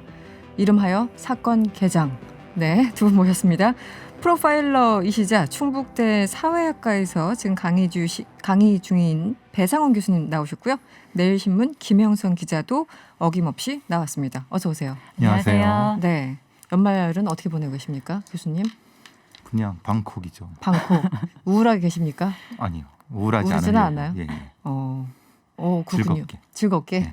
표정은 보면서. 아닌데요, 지금 보니까. 네. 살인 사건 보면서 즐겁게. 살인 사건 분석하시면서 예, 즐겁게. 예. 김영선 기자는 어때요? 정말 조용한 연말인 것 같아요. 그렇죠. 예, 정말 아이도 돌봐야 되고 참 집안에만 있기는 참 답답하긴 할 텐데. 그러나 아무튼 뭐 연말 연시 이런 분위기 하나도 없고 술자리 싹 다 취소되고 예, 정말 건강에 집중할 수 있는 연말. 회사와 집만. 네. 알겠습니다. 다들 비슷비슷하군요. 오늘 사건 스타와 약 이렇게 쓰여 있네요. 오늘 첫 사건은 스타와 약이라고 제목을 붙여봤습니다. 대마초 상습 흡연과 수면제 밀수와 관련된 기사들이 요즘 눈에 띄었습니다. 김영선 기자가 소개 좀 해주시죠. 네, 그 최근에 그룹 B2B의 멤버 정일훈 씨가 이 대마초 상습 흡연으로 적발돼서 현재 검찰에서 조사를 받고 있고요. 이 혐의 사실을 보면 이 4, 5년 전부터 이 대마초 구입을 위해서 1억 원 상당의 현금을 이 중개인 역할을 하는 사람에게 입금을 하면 이 중개인은 이 현금을 가상화폐로 바꿔서 대마초를 대신 구매해서 전달하는 방식, 이런 방식을 취했다고 하는데 이게 사실이면 사실 수사망을 피하기 위해서 굉장히 지능적으로 움직였다고 봐야 할 것 같고요. 가상화폐를 활용했으니까. 맞습니다. 또 하나의 약 사건이 또 있는데 이건 마약은 아니지만 정신성 의약품 사건, 보통 줄여서 향정이라고 부르죠. 이 가수 보아 씨가 이 향정에 해당하는 졸피뎀을 불법 반입했다는 혐의로 지난 16일에 검찰 조사를 받았다라는 사실이 언론에 알려졌고요. 이후에 소속사인 SM엔터테인먼트에서 장문의 입장문을 냈어요. 내용은 뭐 이런 겁니다. 최근 보아 씨가 건강검진 결과 충분한 수면이 필요해서 약을 처방받았는데 부작용이 심했다. 근데 일본에서 옛날에 복용했던 약은 부작용이 없었기 때문에 그걸 전달받으려고 한 건데 그쪽 직원이 좀 잘 몰라서 이렇게 됐다. 뭐 무지에 의한 뭐 네, 이런 실수를 했을 뿐 미수하려고 했다고 절대 아니다. 뭐 이런 뜻인데요. 지금 뭐 사실 의혹이 뭐 해소됐다고 보기는 힘들 것 같고요. 사실 인터넷에 한 번만 쳐봐도 향정은 반입하려고 하면 얼마나 까다로운지 다 써 있는데 이것도 어떻게 됐는지 납득이 안 되는. 사실은 의구심이 아직 있는 그런 상황인 것 같습니다. 네. 교수님, 이 문제가 될 졸피뎀 이건 어떤 약이고 또 국내 반입이 왜 금지되어 있는 건지 설명을 좀 해주시면 어떨까요? 국내 반입 금지되어 있는 건 아닙니다. 신고만 하면 됩니다. 아, 신고를 하면. 문제는 이제 굳이 신고할 필요 없는 게 우리나라에서도 정식으로 의사한테 처방을 받으면은 받을 수 있습니다. 그러니까 이게 왜 저도 그게 이상했어요. 석연치 않냐면은 우리나라에서 충분히 특히 SM 같은 경우는 주치의도 있을 텐데 그냥 거기서 처방받아서 부작용이 있다고 하면 거기에 바꿔서 이른바 일본에서 먹었던 그걸 바꿔서 해서 되는 건데 거꾸로 거기서 받아갖고 온다. 이게 문제가 됐던 거죠. 그러니까 그건 좀 이상하다라고 하는 건데 어쨌든 졸피뎀은 일종의 불면증 치료제로 쓰이는 향정신 의약품인데 마약류관리법상에 등재돼 있는 겁니다. 그러니까 근데 그것을 함부로 사용하면 문제가 되는 게 뭐냐면은 의존성이 생깁니다. 그러니까 그걸 먹으면은 이제 뭐 이게 잠을 좀 쉽게 잘 수 있다라고 하는데 그걸 반복해서 먹게 되면은 나중에 거기에 의존하게 돼서 안 먹게 되면은 심각한 우울증이 생겨서 갑자기 우리 유명한 스타가 갑자기 이제 그냥 선택하게 되는 게 이게 바로 그런 문제가 되거든요. 그러니까 이 약 자체가 그 약 자체의 문제도 있지만은 다른 것과 칵테일했을 경우 더 심각한 문제가 발생할 수 있기 때문에 사실은 지금 이제 보아 씨의 관련 등도 이 등이라고 써 있어갖고 그러니까 졸피뎀 등인데 그럼 졸피뎀 말고 뭐가 있었다는 얘기거든요. 다른 것까지. 그런데 이 얘기는 뭐 피의 사실이기 때문에 얘기하지 않지만 사실은 거기 등에 심각한 문제가 있는 거고 사실 대마초는 그렇게 상습적인 부분은 아니지만 이 정인호 씨 같은 경우는 그 방법이 좀 해괴한 겁니다. 1억 원 정도를 누구한테 맡긴 다음에 지속적으로 공급을 받았다는 것은 현금으로 맡긴 그렇죠. 다음에 기존의 방식하고 달라요. 기존은 조금의 양을 보급선한테 받는 방식인데 이거는 대량의 것을 놓고 받았기 때문에 이건 정인훈 씨 말고 또 어떤 것이 있었다고 보이는 것이 타당한 추정입니다. 그게 개념 그 약간 뭐 선결제 개념으로 했다라는 건가요? 그렇죠. 선결제 개념인 거죠. 선결제를 미리 해놓고 그것도 뭐 몇백만 원이 아니라 1억 원이라고 하면 이거는 혼자 이런 의문을 수사지는 금방 들 겁니다. 네네네. 그럼 그리고 이 보급선이라고 하는 상선 보급선이라는 게 이게 한 명을 상대로 하지는 않거든요. 그렇겠죠. 네. 그러니까 이것은 그러면 뭔가 다른 어떤 커넥션이 있는가라는 것이 추정되는 상태인 겁니다. 이건 여러 대마 명이 그렇죠. 대마 자체가 문제인 거 아니라 대마의 공급선과 이 수요 연결된 것이 문제가 되는 상황입니다. 두 가지 포인트를 예. 짚어 주셨고요. 또 하나는 김영son 기자, 이 대마초 상습 흡연과 뭐 가상 화폐를 사용한 대리 구매, 뭐 지금 또 교수님 설명해주신 그런 부분도 다 좀 논란 일인데 도피성 입대 의혹은 또 뭔가요? 지금 정일훈 씨 같은 경우가 올해 초부터 경찰 조사를 받았다고 그래요. 그리고 이 사건이 경찰에서 검찰로 넘어간 시점은 7월이거든요. 근데 정 씨가 바로 그 직전인 5월에 갑작스럽게 훈련소에 입소를 했어요. 네. 지금 뭐 사회복무요원으로 대체 복무 중이라고 하는데 아무래도 군대에 입대하게 되면 이 조사가 원활하지 않다든지 그럴 수 있기 때문에 도피성 입대 의혹이 나오는 것 같고요. 네네. 혹시 사회복무요원이 아니고 현역 변호가 있으면 좀 큰 문제가 될 뻔했을 것 같아요. 이건 왜냐하면 군 검찰이 네, 수사를 군검찰, 하고 뭐 군 법원에서 다 군사 재판을 받게 되니까 그렇죠. 네네. 아무래도 거기서 군사 재판이 과연 공정하냐에 대해서는 굉장히 의문이 많이 제기되는 네. 거라서 그런 좀 문제의식이 있지 않나 싶습니다. 그러고 이제 언론의 주목을 덜 받죠. 그렇죠. 그렇죠. 아무래도. 왜냐하면 군사 재판이니까 네네네. 실제로 어디서 어떻게 받는지도 모릅니다. 접근성이 좀 떨어지죠. 없죠. 예를 들어 그렇기 취재해도. 때문에 그런 의도로 했다고 하면 이건 악의적일 수 있습니다. 예.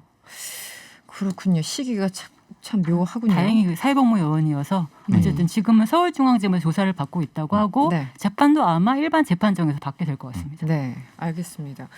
지난 2017년이었나요? 빅뱅의 탑 씨가 대마초 흡연 이후에 이제 입대를 했었고 2018년에도 가수 박봄 씨도 암페타민 밀수로 적발이 됐었는데요. 이게 계속 반복돼요. 왜 이렇게 근절이 안 될까요? 교수님은 어떻게 보십니까? 글쎄 이거는 이제 우리가 일종의 스타 시스템, 아이돌 생산 시스템이라고 하죠. 네네. 거기에 이제 우리 BTS처럼 어떤 상당히 큰 명이 존재합니다. 근데 거기 암은 우리가 살펴봤나? 우리 한번 보통 큰 기획사의 연습생 공모라면 수천 명, 수만 명이 옵니다. 엄청나죠. 네. 그럼 성공한 아이들 몇이 있지만은 그렇지 않은 많은 아이들이 사실은 그걸 위해서 엄청나게 노력하지만 성공 못합니다. 그리고 그 중간에서 헤매는 아이들도 있고 성공했다 하더라도 심각한 긴장성 스트레스. 네네, 그렇죠. 그것이 사실은 여러 가지 박범 씨도 그렇고 탑 씨도 그렇고 약에 빠지게 하는 어떤 그런 부분도 있고. 직업적인 뭐 특성이나 환경 이런 것 때문에. 왜냐하면 대단히 긴장을 해야 되는 상황인 거고 또 일정도 사실 하루에도 몇 개씩 소화하는 그렇죠. 상황인 거고. 그래서 일부 나쁜 기획사 같은 경우는 의도적으로 약을 이제 권유는 아닌다는데 일정 정도 오픈하는 상태의 뭐 그런 형태. 그러니까 이것이 또 조명을 했다고 해서 밝혀지지 않고 왜냐하면 우리가 이 아이돌 문화라고 하는 것 자체가 세계적으로 성공을 하니까 그런 암적인 측면, 그러니까 어두운 면을 잘 조명하지 않으려고 하는. 그러니까 좀 불편해하죠. 근데 한 번쯤은 우리가 봐야 되는 측면입니다. 뭐 스타들도 그렇고 또 스타가 아직 못된 연습생들도 그렇고 이게 정신적으로 굉장히 열악하고 물론 육체적으로도 힘들겠지만 그런데 그거를 돌봐줄 수 있는 시스템은 사실 별로 없어 보이죠. 네, 그런 기획사가 것까지 케어를 그렇겠죠. 해줄 기획사는 없겠죠. 근데 하나의 네. 뭐 박진영 기획사 같은 경우는 있다고 얘기를 하더라고요.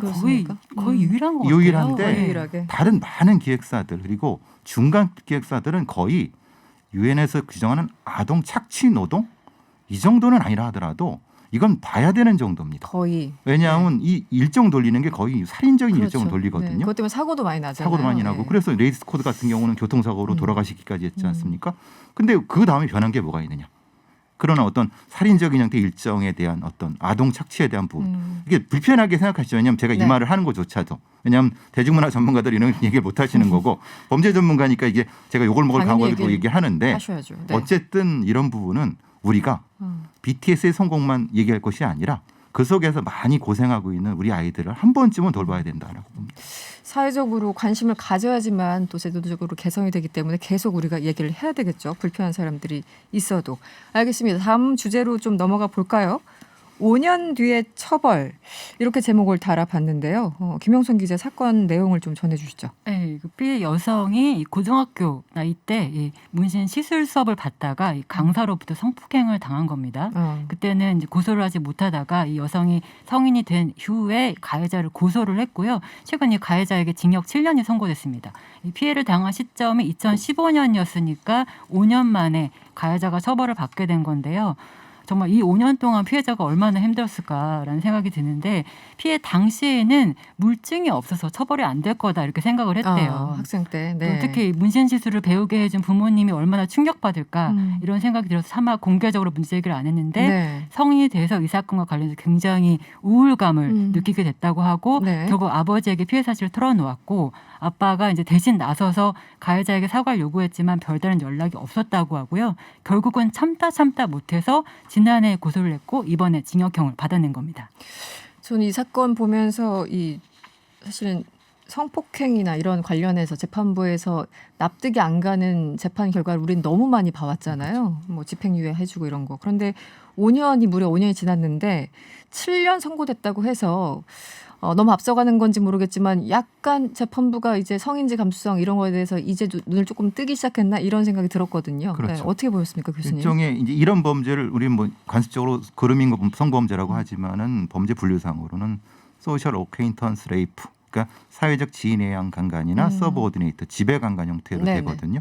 그러니까 이런 것이 뭐냐면 이게 일종의 청소년인 상태에서 마치 이게 성관계가 자연스러운 것 양 유도를 해갖고 성폭행이지만 성관계인 양으로 그루밍의 전형적인. 네, 이렇게 해갖고 그것이 피해인지도 인지 못한 상태. 그리고 네. 만약에 피해인 걸 고소하거나 문제제기하면 너의 아버지, 너의 부모한테 불이익을 가게 할 거라고 하는 걸 은연중에 퍼뜨리면서 그렇죠. 이 청소년들을 지배하는 형태거든요. 이런 어떤 맥락을 우리의 사법부에 있는 사람들이 일정도 인식하기 시작했다. 그래서 당시에는 고소를 하지 못했고 네. 또는 피해자 다음이라는 것 자체가 일정 정도 날짜를 기억하지 못하고 행위를 기억하지 못한다 하더라도 피해 사실을 인지할 수 있다. 그리고 지금 보통 형사재판에서는 피해 일시 피해 행위를 정확히 적시를 해야 되거든요. 근데 지금 이거는 그렇지 않아도 네네. 이런 종류의 성범죄 같은 경우는 그렇지 않아도 충분히 유죄가 될 수 있다라고 하는 그런 판례로서 의미가 있는 겁니다. 굉장히 의미가 있다. 예. 사실 그동안 이 재판 과정에서 피해자가 2차 가해, 3차 가해를 더 당하잖아요. 재판부로부터 또 당하고 내가 얼마나 피해자스러운지 피해자 다음을 강요하는 스스로 증명해야 되고 너 그때 왜 도망가지 않았어? 왜 소리 지르지 않았어? 이런 식의 추궁들 말도 안 되는. 그 김영선 기자도 이 사건 보면서 좀 여러 가지 생각이 들었을 것 같아요. 뭐 저는 수사기관을 취재하는 입장이니까 수사기관에서도 사실은 피해자다움을 강요하는 게 굉장히 그렇죠. 더 심했거든요. 예전에는. 네네네. 그러게 뭐 왜 늦게 다녔어? 왜 그렇게 옷을 입었어? 왜 짧은 치마 입었어? 전형적인 얘기들이죠. 심지어 뭐 디지털 성범죄 같은 경우는 아예 피해 자체를 인정하지 않는 거였잖아요. 아 다리 조금 찍혔는데 뭐 그게 딴 사람들은 몰라. 네네. 이거 피해 아니야 이런 식으로. 지금은 많이 나아졌다고 하지만 여전히 갈 길이 멀지 않나 싶습니다. 제가 좀 추가 말씀드릴 것은 FBI에서 이 아동 성범죄에 대한 별도의 부서가 있습니다. 그렇죠. 국립폭력범죄 분석센터라는 게 하나의 3분의 1 부서를 카리하는 것은 이렇게 해서 이런 아이들의 성범죄의 피해 양상이나 어떤 것이 가해자의 공격성이 어떻게 나타나고 법정에서 어떤 진술을 하고 피해자는 유형별로 싹 만들어놨습니다. 그래서 만약에 이런 범죄가 났을 경우 거기에 그 전문가들을 초빙해서 법정에서 증언을 하게 돼서 유죄 판결이 되게 쉽고 근데 우리는 그런 게 전혀 없습니다. 이게 조그만 부서에만 해놓고 지금 이제 그 검경 수사권 조정 경찰법 바꾸는데도 이게 생활 질서의 일부 그렇죠. 이렇게 됩니다. 그러니까 범죄라는 것은 그걸 집중적으로 연구하고 다루지 않으면 그걸 사람들이 인지하를 못합니다. 그렇죠. 이게 심각하게 범죄 인지를 모르는 거예요. 근데 우리의 아이들이나 우리의 여성들이 엄청나게 피해받고 있는데 목소리가 없으니까 피해를 얘기하지 못하니까 마치 없는 것처럼 느끼는 겁니다. 그런데 엄청나게 많거든요. 이게 암수 범죄거든요. 이게 사실 중요하다는 거예요. 다시 한번 강조할 거는 당장 뭐 성폭행 같은 경우는 물증이 당장 없어도 일단 구체적인 진술, 뭐 기억 이런 증언에 의존해서도 충분히 그 가해자를 처벌할 수 있다는 점을 다시 한번 좀 강조를 하고 싶습니다. 네. 오늘 사건 두 개를 얘기하다 보니까 시간이 다 됐는데요. 1555번님, 피해자가 피해를 입증해야 처벌할 수 있는 세상. 말을 못 이으시고 이렇게 문장을 남기셨네요. 네, 성탄절 잘 보내시고요. 지금까지 배상훈 교수 그리고 김영선 기자였습니다. 고맙습니다. 감사합니다. 감사합니다. 네, 열심히 투자한 개미, 돈과 함께하고픈 모든 분들을 위한 5분 코너죠. 주식계 요정 염블리 이베스트 투자증권의 염승환 차장 만나보겠습니다. 안녕하세요. 네, 안녕하세요. 네, 영국에서 발생한 변종 바이러스 때문에 지금 피해보고 있는 종목들이 있다고 하던데요. 어떤 건지 또 영향이 얼마나 갈지 분석 좀 해주시죠.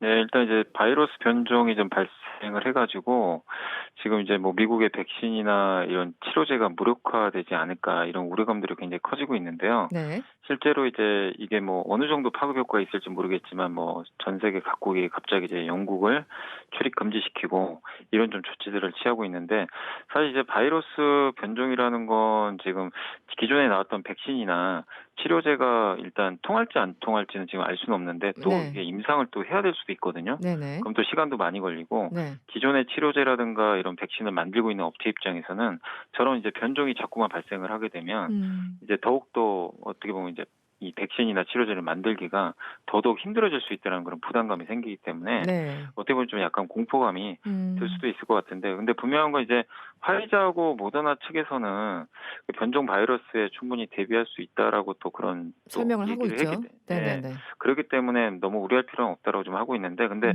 주가를 보면 또 그렇지 않거든요. 화이자나 또 모더나 같은 이 백신 기업들이 네. 사실 이제 전날 그 이런 뉴스들 때문에 주가가 엄청나게 또 빠져버렸습니다. 네. 그렇기 때문에 일단 우려감은 좀 당분간 커질 것 같아요. 그러니까 확실히 이게 어떤 결론이 날지는 우리는 모르지만 불확실하다는 것 자체는 주가에는 사실 악재거든요.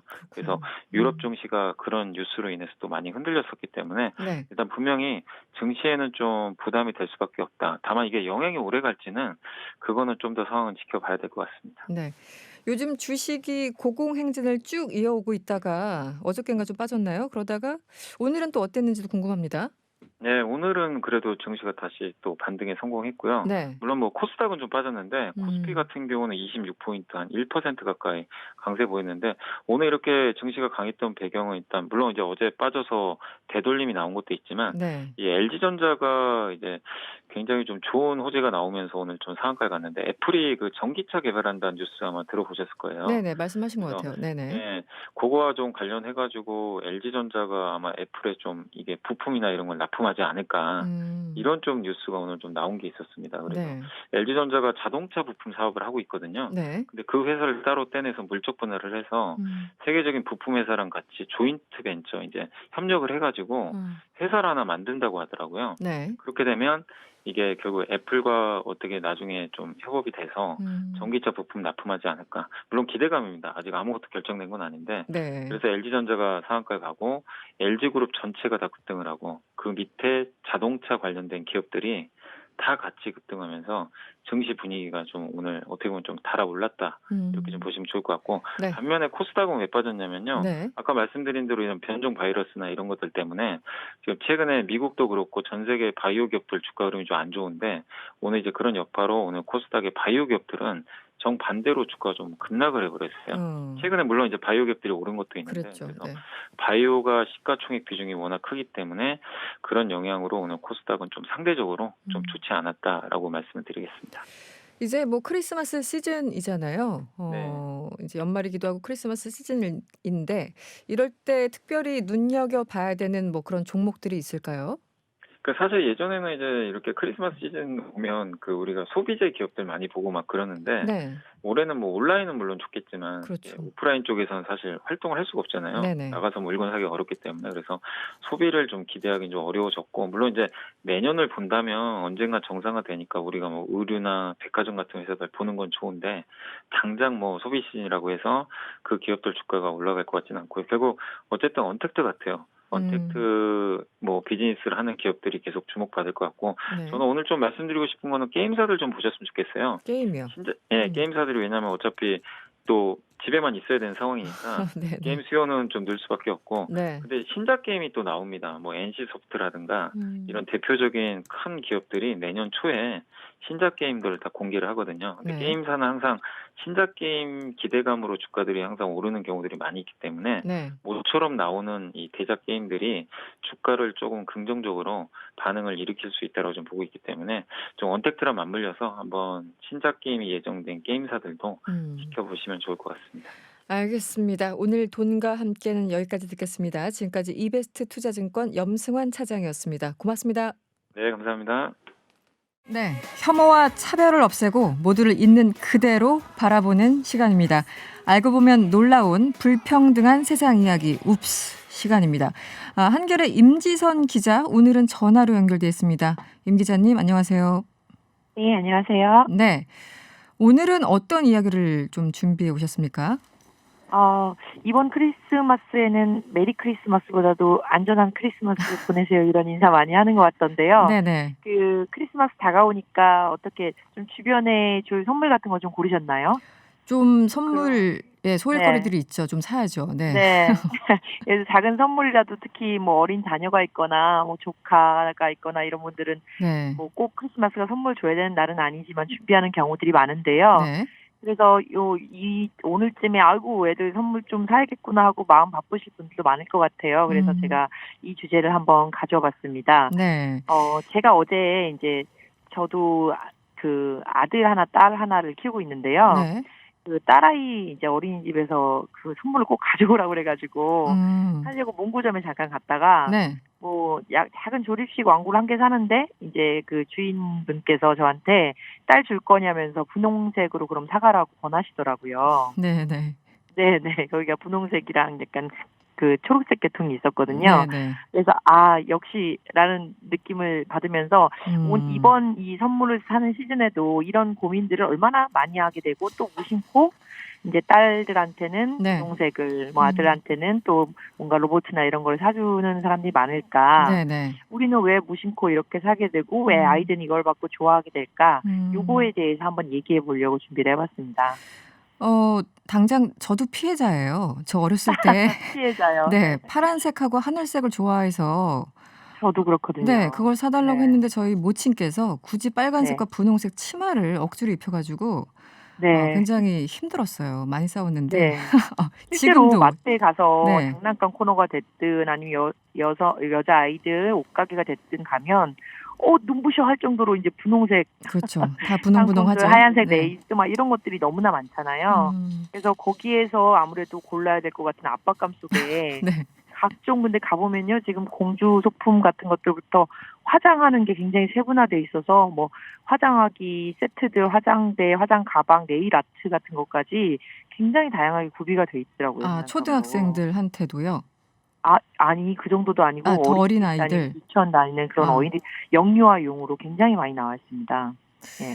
그런 아이들은 화장 안 해도 될 것 같은데. 네. 오늘 화장 얘기를 여러 번 하게 되네요. 네, 아무튼. 그렇죠. 화장이 굉장히 주요한 이제 품목으로 점점 더 강하게 자리를 잡고 있는데 아이들 장난감 세계에서. 그래서 요거를 이제 이거를 사는 것 같다가 뭐라고 할 수 있어. 애들이 좋아하니까 그런 거지라고 얘기하는 것들이 있잖아요. 아이들이 좋아하는 캐릭터라든지 아이들이 예를 들어 겨울왕국이 뭐 히트를 치고 나면 다 같이 겨울왕국 옷을 입고 다니는 것처럼요.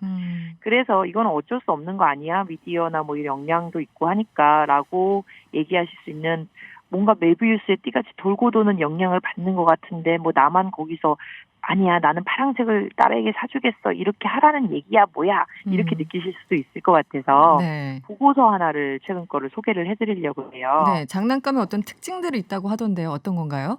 네네. 이게 어떤 보고서가 이번에 나왔냐면 정치하는 엄마들이라는 단체가 있어요.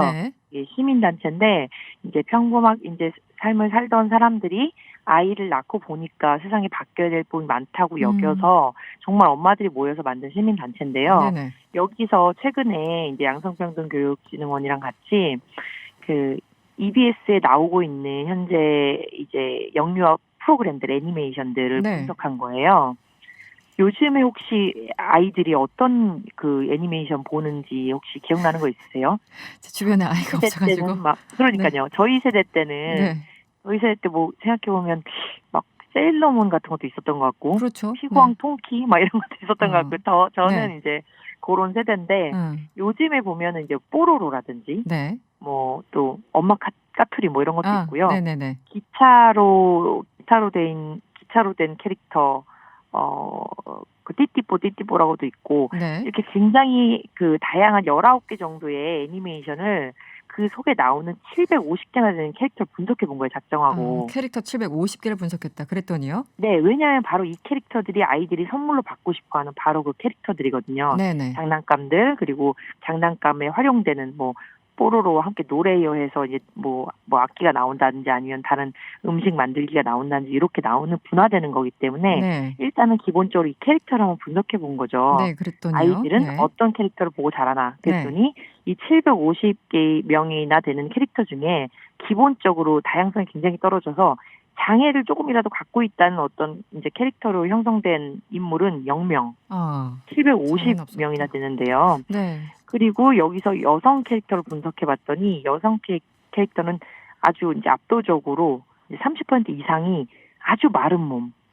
그러니까 거의 허리가 예전에도 제가 이제 한 20, 30년 전에 막 만화를 많이 보고 막 그럴 때도 워낙 날씬한 이제 여자 캐릭터들이 많았지만 지금 이제 예를 들어서 뭐 그 레이디버그 같은 경우는 착 붙는 이제 그 의상을 입고 이제 활약을 펼치는 여성 영웅인데요. 그 수트 자체가 굉장히 착 붙는 건데 허리는 개미허리, 그 가슴이랑 엉덩이는 부각되는 그런 의상을 입고 이제 열일을 하시거든요. 그런 자극적인 몸매와 옷차림, 노출 의상도 굉장히 많은 것으로 뭐 16.9% 이상의 노출 의상이다라고 분류할 수 있을 정도의 의상을 입고 있는 것으로 됐고요. 반대로 남성 캐릭터는 보통이거나 건장한 체격이 많았고요. 뭐 노출 의상을 입는 경우는 없었습니다. 당연히. 노출은 없었다. 거기다 이 캐릭터들은 또 화장을 또 그렇게 열심히 해요. 심지어 미니 특공대처럼 같이 이제 저희 때 뭐 후레쉬맨 이런 것도 있었는데 같이 이렇게 변신도 하고 이제 악당을 물리치는 그런 캐릭터라고 해도 여성들의 경우에는 이제 그 화장을 하거나 외모를 꾸미거나 이제 포즈를 취하는 것까지 모두 예쁘다는 평가를 받기를 원하는 그런 이끌어내는 그런 모습들을 계속 반복해서 보여주고 있더라고요. 악당을 쫓아가도 화장을 하고 간다 뭐 이런 거네요. 그렇죠. 예뻐야 된다. 악당을 쫓는 그 캐릭터도 심지어 이렇게 이제 변신하고 뭔가 적극적인 캐릭터는 남성이 60% 이상이고 거의 여성은 좀 적고요. 전체적으로 봐도 남성한테 주연이 몰려 있습니다.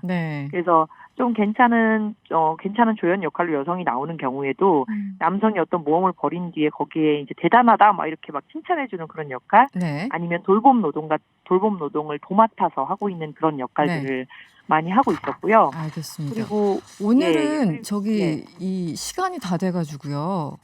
오늘은 여기까지 들어야 되겠네요. 그래요? 나중에 나와서 조금 더 설명해 주세요. 그러겠습니다. 어쨌든 그 선물 선택하실 때 이런 점들이 있다. 요거를 염두에 두시면서 어떤 선물을 사주고 어떤 걸 좋아하는 사람들로 만들어 가야 될까도 한번 생각해 주시는 그런 시간이 됐으면 좋겠습니다. 네, 고맙습니다.